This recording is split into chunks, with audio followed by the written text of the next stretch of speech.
Keluar dengan satu ide, dengan satu konsep yang disebut dengan Disco, ya, di mana Disco itu kita harapkan sebagai game changer agar transforming industri ke industri hijau itu tidak memberatkan perusahaan industri.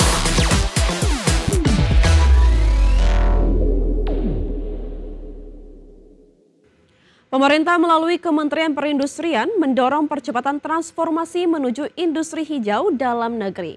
Hal ini guna meningkatkan daya saing di tengah tren ekonomi hijau global. Kementerian Perindustrian mengejut penurunan emisi gas rumah kaca dan bertransisi menuju energi bersih melalui percepatan transformasi menuju industri hijau. Menteri Perindustrian Agus Gumiwang Kartasasmita menyebut saat ini terdapat sejumlah desakan untuk memenuhi kebutuhan industri hijau, mulai dari tuntutan konsumsi terhadap produk hijau, meningkatnya pembiayaan hijau, hingga mekanisme perdagangan global seperti Carbon Border Adjustment Mechanism Uni Eropa yang akan mengenakan biaya tambahan pada produk dengan jejak karbon tinggi. Untuk itu pihaknya mempercepat target net zero emission sektor industri menjadi 2050 dari target nasional di 2060. Untuk itu pihaknya memprioritaskan langkah-langkah strategis, efisiensi energi, pemanfaatan energi terbarukan, serta penerapan teknologi rendah karbon. Salah satunya melalui teknologi Carbon Capture Utilization atau CCU, melalui pilot project CCU berbasis hidrometalurgi di PT Petrokimia Gresik. Keluar dengan satu ide, dengan satu konsep yang disebut dengan Disco, ya, di mana Disco itu kita harapkan sebagai game changer agar transforming industri ke industri hijau itu tidak memberatkan perusahaan industri. Kemenperin juga menyebut pemerintah terus melakukan ekonomi sirkular menjadi pilar penting transformasi industri hijau, di mana banyak perusahaan di Indonesia yang sudah mempraktikkan seperti mengolah limbah plastik menjadi kemasan baru, melebur kembali scrap metal menjadi baja berkualitas, serta memanfaatkan limbah biomasa sebagai energi alternatif. Dari Jakarta, di Firmansyah, IDX Channel. Pemirsa, Bank Indonesia menegaskan komitmennya untuk membentuk ekosistem pembiayaan hijau yang terintegrasi, resilient, dan inklusif. BI menegaskan pembiayaan hijau menjadi fondasi penting dalam transformasi ekonomi nasional yang inklusif, tangguh, dan adaptif terhadap tantangan perubahan iklim.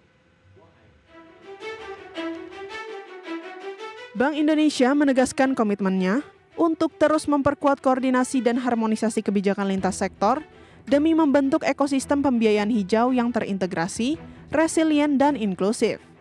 Langkah ini dinilai krusial dalam mempercepat pencapaian target ekonomi hijau nasional dan memperkuat ketahanan sektor keuangan terhadap risiko iklim. Menurut Kepala Departemen Ekonomi Keuangan Inklusif dan Hijau BI, Nita Anastuti, pembiayaan hijau menjadi fondasi penting dalam transformasi ekonomi nasional yang inklusif, tangguh, dan adaptif terhadap tantangan perubahan iklim. Untuk memperkuat peran tersebut, BI telah meluncurkan berbagai inisiatif, termasuk kalkulator hijau untuk mengukur jejak karbon pelaku usaha, pedoman model bisnis UMKM hijau, serta kajian ekosistem pembiayaan hijau sebagai referensi pengembangan sektor keuangan berkelanjutan. Salah satu fondasi yang penting sekali dari transformasi ini adalah ketersediaannya pembiayaan hijau dan pembiayaan untuk UMKM yang terjangkau dan merata, inklusif. Pembiayaan hijau tidak hanya mendukung pertumbuhan ekonomi yang berdaya tahan terhadap risiko fisik dan juga transisi, namun juga menjadi pilar strategis dalam menjaga stabilitas sistem keuangan jangka panjang. Bank Indonesia mencatat total pembiayaan hijau yang disalurkan mencapai 29,3 triliun rupiah hingga 2025. Angka tersebut mencakup 96 miliar rupiah untuk UMKM hijau sesuai pedoman BI, serta 27,2 triliun rupiah melalui skema rantai pasok korporasi. Jakarta, Tim Liputan, IDX Channel. Direktur Utama PT Kereta Api Indonesia Persero, Bobi Rashidin mengakui beban utang proyek kereta cepat Jakarta-Bandung akan menjadi bom waktu bagi perseroan.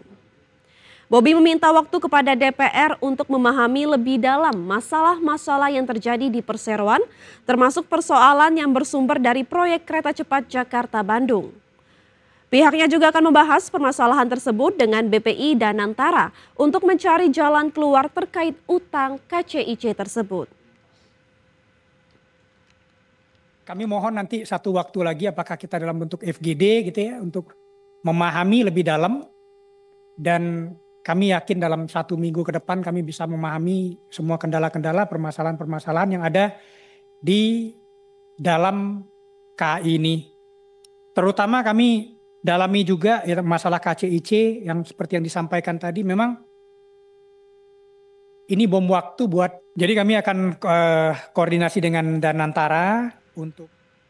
Proyek pembangunan kereta cepat Jakarta-Bandung terus menuai polemik karena dianggap membebani keuangan perusahaan BUMN yang tergabung di proyek tersebut. PT Pilar Sinergi BUMN Indonesia sebagai entitas asosiasi KAI mencatatkan kerugian sebesar 4,195 triliun rupiah sepanjang 2024.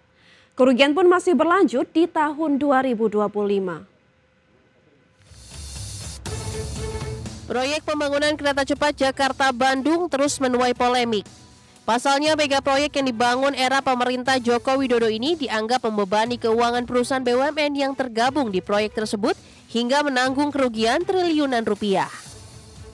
Pembangunan kereta cepat Jakarta-Bandung yang dimulai tahun 2016 ini pada awalnya hanya membutuhkan biaya 86,67 triliun rupiah.